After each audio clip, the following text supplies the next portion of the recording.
So continuing the discussion about removing the blinkers, the cognitive biases that we can all be subject to. But the key is to recognise what they are, identify if we are subject to them, and then work to eradicate them, which I'll talk about later this week. And there's apparently over 180 cognitive biases. That list is updated on a regular basis, and I'll put the link into the codex that captures all of those. It's fascinating to have a look at. I'll do that in the newsletter this week. And if you don't subscribe, please do. And I want to talk about conservatism bias, similar to status quo bias, but it's really a bias to say, I want to keep things the way they are because I'm familiar with them. I don't want things to really change. And if I'm presented with new data or research or information that may be trying to influence me to be less conservative and more open to change, I am likely to ignore it or just dismiss it totally.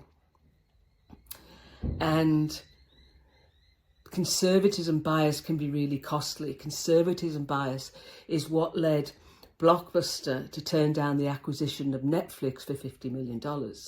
The executive found it easier to allow things to remain as they were. And the other type of bias is fundamental attrition error. Fundamental attrition error, FAE. And I'll read the definition here. It's the bias that refers to our tendency to believe that what people do reflects who they are.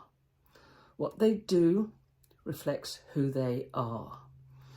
And this is where we then overemphasize the personal characteristics over situational factors. So, for example, if someone is late for a meeting, if you have fundamental attrition error, you believe that person is unprofessional.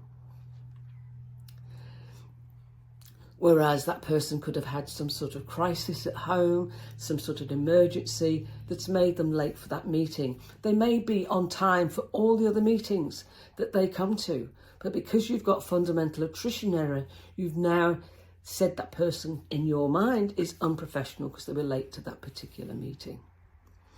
And that can be really detrimental to your relationships with other people because you're judging them on something they've done as opposed to seeing the bigger picture and giving them the benefit of the doubt and understanding the situation and the context in which they're operating.